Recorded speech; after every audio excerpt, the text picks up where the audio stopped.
오늘 말씀은 열왕기하 6장 24절에서 7장 2절 말씀입니다.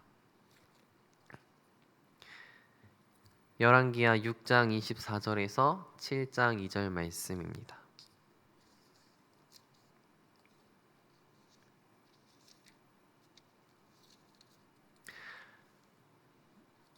오늘 말씀은 열왕기하 6장 24절에서 7장 2절 말씀입니다. 한 절씩 교독하여 읽도록 하겠습니다. 이후에 아람 왕 베나닷이 그의 온 군대를 모아 올라와서 사마리아를 에워싸니 아람 사람이 사마리아를 에워싸므로 성중이 크게 줄여서 나귀 머리 하나에 80세겔이요 비둘기똥 4분의 1 값에 5세겔이라 하니 이스라엘 왕이 성 위로 지나갈 때에 한 여인이 외쳐 이르되 나의 주 왕이여 도우소서. 왕이 이르되 여호와께서 너를 돕지 아니하시면 내가 무엇으로 너를 도우랴. 사장마당에서 말미암아 포도주로 틀을 말미암하겠느냐 아니라. 또 이르되 무슨 일이냐 하니 여인이 대답하되 이 여인이 내게 이르기를 내 아들을 내놓아라. 우리가 오늘 먹고 내일은 내 아들을 먹자 하매 우리가 드디어 이 아들 삶아 먹었더니 이튿날 내가 그 여인에게 이르되 내 아들의 목숨을 내놓아라. 우리가 먹으리라 하나 그가 그의 아들을 숨겼나이다 하는지라. 왕이 그 여인의 말을 듣고 자기 옷을 찢으니라. 그 성 위로 지나갈 때에 백성이 본즉 그의 속살에 굵은 배를 입었더라. 왕이 이르되 사밧의 아들 엘리사가 머리가 하나님이 내게 벌을 위해 벌을 내리실지로다 하니라. 그때에 엘리사가 그의 집에 앉아 있고 장로들이 그와 함께 앉아 있는데 왕이 자기 처소에서 사람을 보냈더니 그 사자가 이르기 전에 엘리사가 장로들에게 이르되 너희는 이 살인자의 아들이 내 머리를 베려고 사람을 보내는 것을 보느냐. 너희는 보다가 사자가 오거든 문을 닫고 문 안에 들이지 말라. 그의 주인의 발소리가 그의 뒤에서 나지 아니하느냐 하고 그 사자가 그에게 이르니라. 왕이 이르되 이 재앙이 여호와께로부터 나왔으니 어찌 더 여호와를 기다리리요. 엘리사가 이르되 여호와의 말씀을 들을지어다. 여호와께서 이르시되 내일 이맘때에 사마리아 성문에서 고운 밀가루 한 스아를 한 세겔로 매매하고 보리 두 스아를 한 세겔로 매매하리라 하셨느니라. 그때에 왕이 그의 손에 의지하는 자 곧 한 장관이 하늘에 여호와께서 하늘에 창을 내신들 어찌 이런 일이 있으리요 하더라. 엘리사가 이르되 내가 내 눈으로 보리라. 그러나 그것을 먹지는 못하리라 하니라. 아멘. 오늘 말씀에는 사마리아 성을 아람 군대가 포위합니다. 그리고 큰 기근이 들었습니다. 음식과 물자는 소진되고 백성들은 굶주림으로 자기 자식을 잡아먹는 지경에 이르렀습니다. 그 배경은 언급되지 않았지만 이는 분명 하나님의 심판이며 그 원인은 왕에게 있었을 것입니다. 그럼에도 왕은 회개하지 않고 이를 모두 엘리사의 책임으로 돌리고 또 그를 죽이려고 합니다. 엘리사는 장로들과 함께 있다가 이러한 상황을 알게 됩니다. 하나님은 엘리사의 목숨을 보존해 주셨고 또 내일 사마리아에게 평화를 주시고 음식과 물자를 공급하실 것을 선언하십니다. 오늘 말씀을 통해서 하나님께서 우리에게 주시는 말씀은 어떤 것인지 한번 살펴보도록 하겠습니다. 어제 말씀에서 아람 군대는 엘리사를 잡으러 왔다가 엘리사에게 잡히게 됩니다. 그리고 엘리사는 왕에게 이야기해서 그들을 위해서 큰 잔치를 벌이고 그들을 실컷 먹고 마시게 해서 다시 아람 땅으로 돌려보냈습니다. 사마리아에서 굴욕을 당한 아람 군사들은 한동안 이스라엘을 넘보지 않습니다. 아람 군대는 이스라엘 영토로 다시 쳐들어오지 못하게 되었습니다. 그런데 오늘 말씀 24절 말씀을 보면 이후에 아람 왕 베나닷이 그의 온 군대를 모아 올라와서 사마리아를 에워싸니 라고 이야기하고 있습니다. 시간이 흐른 뒤에 아람 군대는 다시 이스라엘의 수도인 사마리아를 공격하러 온 것입니다. 사마리아는 높은 곳에 있었으며 난공불락의 성이었습니다. 아람 군대가 아무리 강해도 성 안으로 진입하는 것은 거의 불가능했습니다. 나중에 아수르가 사마리아를 정복할 때에도 사마리아 사람들은 3년이라는 긴 시간 동안을 성 안에서 버텨냈을 정도로 정복하기가 어려웠던 성이었습니다. 그래서 아람 군대는 성을 포위하는 방법을 사용합니다. 성을 포위하는 이 전술은 군사적 또 정치적 경제적으로 효율적인 방법입니다. 외부와 연락망 또 식품과 물자 등의 공급망을 완전히 차단하여서 왕과 백성들의 심리적 또 물질적으로 압박하고 사상자나 무기의 낭비를 최소화하면서 상대국의 항복을 받아낼 수 있기 때문입니다. 아람 군대의 포위로 인해서 사마리아는 기근이 찾아옵니다. 곡식과 가축, 식량이 거의 바닥이 났습니다. 음식값이 천문학적으로 치솟아 머리 하나에 80세겔, 또 비둘기똥 4분의 1, 약 300g이 은 5세겔에 판매되는 지경에 이르렀습니다. 지금 시세로 환산해 보면 나귀 머리 하나는 1,600만 원, 또 비둘기똥은 100만 원에 거래가 되는 것이었습니다.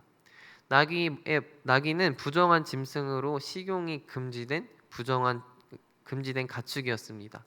또 비둘기똥은 특정 식물의 콩깍지 또는 식용이나 연료로 사용되는 비둘기의 배설물로 이야기하는데 먹어서 안 되는 것들을 엄청난 돈을 주고 사야 하는 상황에 되어버린 것입니다. 사마리아의 경제는 무너져가고 희망도 답도 없는 사회가 되어버립니다. 그런데 말도 안 되는 상황은 여기서 끝나는 것이 아닙니다. 이스라엘의 왕이 성벽 위를 걷고 있었는데 한 여인이 왕에게 부르짖어 애원합니다. 나의 주 왕이여 도우소서. 그런데 왕은 어떠한 이야기인지 듣지도 않고서 여호와께서 도와주지 않는데 내가 어떻게 너를 도울 수 있겠느냐라고 이야기합니다. 이 말을 언뜻 들어보면 경건하게 들릴 수 있지만 사실은 이 상황의 책임을 하나님께 돌리는 것입니다. 왕은 그제서야 이제 그 여인에게 무슨 일이냐고 묻습니다.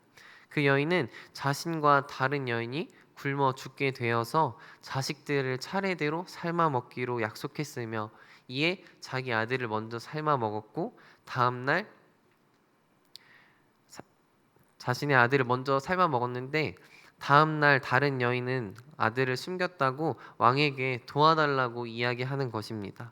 먹을 것은 없고 경제는 무너져가고 자신들의 자식들을 잡아먹는 말도 안 되는 상황이 벌어진 것입니다. 왕은 이 이야기를 듣고 자신의 옷을 찢습니다. 이때 찢긴 옷 사이로 왕의 몸에 둘린 굵은 배가 백성들에게 보여집니다. 베옷을 입는 것은 심판이나 고난 앞에서 겸비하고 회개함을 상징합니다. 왕은 백성들이 처참한 상황에 이르게 된 것에 대해서 책임을 느끼고 국가적 회개와 절망적인 비탄의 상징인 복장으로 이런 복장을 하고 있는 것 같습니다. 그런데 왕은 위선적이게 현재의 모든 책임을 엘리사에게 돌립니다. 그는 엘리사를 오늘 당장 죽이지 않으면 하나님의 벌을 받겠다고 이야기합니다. 신명기 28장 말씀을 보면 이스라엘이 하나님의 말씀을 지키지 않을 때 겪게 될 저주에 대해서 이야기하고 있습니다. 이 저주의 상태 속에서 겪게 될 처절한 모습이 바로 어머니가 자신의 자식을 먹는 상황인 것입니다. 왕은 엘리사에게 책임을 돌려야 하는 것이 아니라 자신들이 하나님의 말씀을 지키지 않았는가를 먼저 돌아봤어야 합니다. 하지만 그는 자신을 돌아보지 않았고 하나님을 찾지 않았으며 엘리사에게 모든 책임을 돌립니다. 엘리사의 도움으로 나라를 수없이 구원받았지만 이제 엘리사에게 책임을 넘기며 엘리사를 죽이겠다고 이야기합니다. 이스라엘의 왕이 하나님의 선지자를 제거하려고 하는 것은 사실상 하나님의 존재를 더는 의지하지 않기로 결정한 것입니다. 왕이 해야 할 일은 하나님께 회개하며 하나님의 은혜를 구해야 했습니다. 우리의 모습은 이와 같지는 않습니까? 우리의 잘못으로 상황이 잘못되었을 때 하나님의 탓을 하며 환경 탓을 하고 있지는 않습니까? 우리는 언제나 어떤 상황 속에서 하나님의 뜻을 구하며 하나님의 말씀에 순종하는 삶을 살아가야 합니다. 일이 잘 풀리지 않을 때 내 힘으로 해결하려고 하는 것이 아니라 내가 하나님 말씀에 순종하고 있는 삶을 살고 있는지 돌아보며 또 하나님의 뜻을 구하며 하나님을 의지하는 삶을 살아야 합니다. 33절 말씀을 보면 왕은 이 재앙이 하나님으로부터 온 것임을 고백했습니다. 왕은 이 문제의 해결도 하나님께 있음을 고백했어야 합니다. 하지만 어찌 더 기다려야겠느냐라고 이야기합니다. 하나님께서는 엘리사를 통해서 구원의 메시지를 선포하십니다. 내일이 오면 성문에서 성인이 일주일 동안 먹을 수 있는 양인 밀가루 한 스아가 한 세겔, 또 보리 두 스아가 한 세겔에 팔릴 것이라고 말씀하셨습니다. 이 말씀은 근본적으로 하나님이 아람 군대를 퇴각시키시고 이스라엘의 평화를 되찾게 하실 것을 의미합니다. 또 사마리아 성의 기근이 사라지며 이제 다시 양식을 채워주실 것을 의미합니다. 그런데 이 구원의 메시지를 듣고 왕의 신임을 받는 한 장관이 여호와께서 하늘에 창을 내신다 한들 이 같은 일이 일어날 수 있겠습니까? 라고 이야기합니다. 그러면서 하나님을 의심합니다. 지금까지 이스라엘을 보호하시며 역사하신 일들을 듣고 경험했음에도 하나님의 능력보다 자신의 생각과 경험을 우선시했습니다. 엘리사는 그가 하나님의 기적을 눈으로 보겠지만 그것을 먹지 못할 것이라고 예언합니다. 이것은 장관의 죽음을 뜻합니다. 그는 하나님의 기적을 눈으로 보겠지만 결국 그 하나님의 은혜를 누리지 못하고 죽게 되는 것입니다. 우리는 하나님의 은혜로 하루하루를 살아갑니다. 하나님께서는 우리의 길을 인도하십니다. 하나님께서는 우리들을 위해서 일하고 계십니다. 우리는 하나님의 은혜를 경험하면서 살아갑니다. 그런데 우리는 우리에게 문제가 생기면 하나님을 찾기보다는 우리의 힘으로 해결하려고 합니다. 이전에도 하나님의 은혜로 나의 문제가 해결되었지만 또 새로운 문제가 발생하면 우리는 그 하나님의 은혜를 잊어버리고 다시 또 하나님의 능력을 의심합니다. 우리가 어떠한 상황 속에서도 하나님을 바라보기 원합니다. 우리에게 어떠한 문제가 생겼을 때 나의 생각과 나의 능력이 아닌 하나님을 바라보며 또 하나님을 의지하며 그 문제를 해결해 주실 분은 하나님임을 고백하는, 또 하나님께 맡겨드리며 하나님의 말씀에 순종하는 삶을 살아가는 성도님들이 되시길 소망합니다. 기도하겠습니다. 사랑의 하나님, 우리가 어떠한 상황 속에서도 하나님을 의지하기 원합니다. 나의 생각과 나의 능력이 아닌 하나님의 생각과 하나님의 능력을 의지하기 원합니다. 우리를 사랑하시고 우리의 모든 문제를 해결하시는 하나님만을 의지하는 우리들이 되게 도와주옵소서. 하나님, 우린 연약합니다. 그럼에도 불구하고 하나님을 믿으며 하나님의 말씀에 순종할 수 있는 믿음을 우리에게 허락하여 주옵소서. 감사하며 예수님 이름으로 기도합니다. 아멘.